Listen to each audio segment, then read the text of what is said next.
আগামী ২৬শে বিধানসভা নির্বাচনের ঘণ্টা বাজার আর মাত্র কয়েক মাস বাকি। আর এই বিধানসভা নির্বাচনকে লক্ষ্য করে রাজনৈতিক নেতৃত্ব থেকে শুরু করে বিভিন্ন সামাজিক সংগঠনের কর্মকর্তাদের দৌড়ঝাঁপ ইতিমধ্যে পরিলক্ষিত করা যাচ্ছে। এবার সোনাই সমষ্টিতে আগামী ২৬শে বিধানসভা নির্বাচনের কংগ্রেস হয়ে প্রতিদ্বন্দ্বিতা করতে দেখা গেল নতুন এক মুখ। আগামী ২৬শে এমএলএ ইলেকশন যেটা হবে সেটাতে সোনাই কনস্টিটিউয়েন্সির আমি কংগ্রেস থেকে ইলেকশনে আমি ক্যান্ডিডেট হিসাবে আমি বর্তমানে ওয়ার্ক করছি। যদি কংগ্রেস থেকে আমি টিকিট পাই তাহলে আমি এখানে সোনাই কনস্টিটিউয়েন্সির আমি প্রতিদ্বন্দ্বিতা করব। শনিবার সোনাই নিত্যগোপাল হায়ার সেকেন্ডারি স্কুলের খেলার মাঠে সোনাই ফুটবল একাডেমির আয়োজিত অনুষ্ঠানে প্রধান অতিথি হিসেবে উপস্থিত হন আসাম প্রদেশ কংগ্রেস কমিটির মাইনরিটি সেলের সাধারণ সম্পাদক হাজি মোবাজ্জিল হোসেন বড়বইয়া। এদিন তিনি অনুষ্ঠানে বক্তব্য দিতে গিয়ে বলেন, সোনাই সমষ্টির উন্নয়ন এখনও পর্যন্ত অনেক পিছিয়ে আছে। এলাকার ছেলেমেয়েরা বেকারত্বে দিন কাটাচ্ছেন, রোজগারের ভালো সুযোগ সুবিধা নেই। কর্মসংস্থানের জন্য বহিরাজ্যে গিয়ে রোজগার করতে হচ্ছে ছেলেমেয়েদেরকে। 2011 সালের এনামুল হক লস্কর বিধায়ক নির্বাচিত হওয়ার পর পূর্ব সোনাইয়ে যদিও একটি ITI এর ভিত্তিপ্রস্তর স্থাপন করে একটি ভবন নির্মাণ করেছিলেন। দুর্ভাগ্য বিষয়, দীর্ঘ 15 বছরেও উদ্যোগটি পূরণ করতে পারেন না কোনো প্রতিনিধিরা। এখন পর্যন্ত ভবনটি ভূত বাংলায় পড়ে আছে। তিনি এলাকার উন্নয়নের কাজ করার আশ্বাস দেন। বর্তমানে 3টি সরকারি স্বীকৃতিপ্রাপ্ত প্রতিষ্ঠান চালাচ্ছেন তিনি।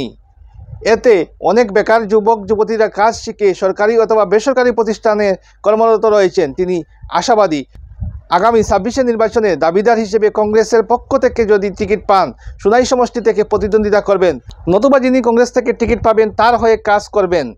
এদিন সাংবাদিকদের এক প্রশ্নের জবাবে তিনি বলেন, আগামী ২৬শে যদি বিধায়ক নির্বাচিত হন প্রথমে পূর্ব সোনাইয়ের ITIটি আরম্ভ করবেন, পাশাপাশি শিক্ষা ও উন্নয়নের জন্য মেডিকেল প্যারামেডিকেল সহ বিভিন্ন প্রতিষ্ঠান গড়ে তুলবেন, যাতে এলাকার ছেলেমেয়েরা বহিরাজ্যে যেতে না হয় শিক্ষার ক্ষেত্রে। তিনি বলেন, প্রলোভনের রাজনীতি নয়, জনসভায় প্রতিশ্রুতিশীল নেতৃত্ব দেবেন। দেখুন এ বিষয়ে আমাদের একটি বিশেষ রিপোর্ট। নিমন্ত্রণ করা হয়েছে।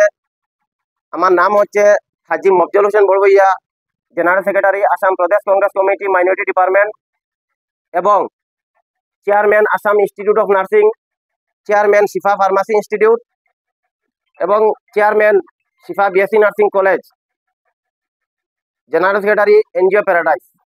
আগামী ২৬শে এমএলএ ইলেকশন যেটা হবে সেটাতে সোনাই কনস্টিটিউয়েন্সির আমি কংগ্রেস থেকে ইলেকশনে আমি ক্যান্ডিডেট হিসাবে আমি বর্তমানে ওয়ার্ক করছি। যদি কংগ্রেস থেকে আমি টিকিট পাই তাহলে আমি এখানে সোনাই কনস্টিটিউয়েন্সির আমি প্রতিদ্বন্দ্বিতা করব।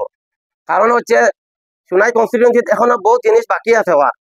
এখন সোনাই কনস্টিটিউয়েন্সির আমার যে 3টা ইনস্টিটিউশন রয়েছে NM, GNM এবং ফার্মাসি, এগুলা হইল গিয়া গভর্নমেন্ট রিকগনাইজ ইনস্টিটিউশন।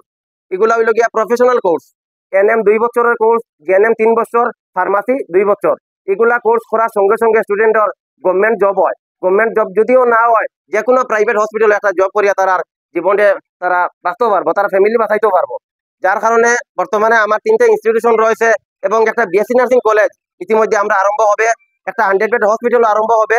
তো এখনো সোনাই কনস্টিটিউয়েন্সির মধ্যে কোনো প্রফেশনাল কোর্স এখন পর্যন্ত কোনো ইনস্টিটিউশন নাই। তো উদ্দেশ্য হচ্ছে আমি তো এখন পর্যন্ত কোনো গ্রুপ মেম্বারও নাই, কিছু নাই। আমার যদি 3টা ইনস্টিটিউশন করা সম্ভব হয়েছে, ইনশাল্লাহ যদি আমাকে সোনাই কনস্টিটিউয়েন্সির মানুষে যদি ভোট দেন, আমি MLA হই, আমার আশা আছে একটা ইউনিভার্সিটি খোলার লাগিয়া এবং একটা মেডিকেল কলেজ খোলার লাগিয়া। দেখুন আপনারা আগে আপনার এনামুল হক স্যার যে সময় MLA আসলা একটা ITI ওপেনিং করলা, তাই ওপেনিং মানে জাস্ট ইনফ্রাস্ট্রাকচারটা এস্টাবলিশমেন্ট করলা। 2টা MLA পিরিয়ড গেছে, এখন পর্যন্ত এটা ওপেনিং করা সম্ভব হইছে না। যেটা ITI গিয়া মাঝে ADR এক্সাম হইছে, ITI কোর্স আসলো, যদি এই ITIটা আরম্ভ হইতো আজকে আমরা শোনাই অনেক স্টুডেন্ট গভর্নমেন্ট জব পাইলো অনেক। কিন্তু এখন পর্যন্ত আপনারা দেখছেন এটার জাস্ট ইনফ্রাস্ট্রাকচারটা আছে, বিল্ডিংটা আছে, কিন্তু 2টা MLA পিরিয়ড গেল 10 বছর, কিন্তু 2জন MLA সম্ভব হইছে না এটা ওপেনিং করতা। নতুন তো কোনো ইনস্টিটিউশন আনা সম্ভব হইছে না, যেটা অলরেডি এস্টাবলিশমেন্ট ইনস্টিটিউশন ওটা ওপেনিং করতে পারছেন না। ইনশাল্লাহ যদি আমার সোনাই মানুষ MLA বানাই, সর্বপ্রথম এই ITI আমি ওপেনিং করবো ইনশাল্লাহ। এবং আরো প্রফেশনাল কোর্স আইব, যেটার কারণে আমাদের সোনাই এলাকার স্টুডেন্টরা আর বাইরে গিয়ে পড়াশোনা করা প্রয়োজন হবে না। সাহেবকে বলেছি যদি আমাকে MLA বানান 1 বছরের মধ্যে আমি MBBS ইউনিভার্সিটি যেটা খুলিম ওইটা অনলি হেলথ রিলেটেড কোর্স থাকবো, সঙ্গে মেডিকেল কলেজ থাকবো। আমার সোনাই কনস্টিটিউয়েন্সির মানুষ MBBS করার লাগে ইনশাল্লাহ বাইরে যাওয়ার প্রয়োজন লাগতো না। এখানে ব্যবস্থা হইব হেলথ রিলেটেড সব ধরনের কোর্স থাকবো, NM, GNM, BSc nursing, MSc nursing, D farm, B farm, M farm, MBBS সব ধরনের হেলথ রিলেটেড কোর্স ইনশাল্লাহ ইউনিভার্সিটি খুলিমু। লগে মেডিকেল কলেজ থাকবো প্র্যাকটিক্যাল করার জন্য।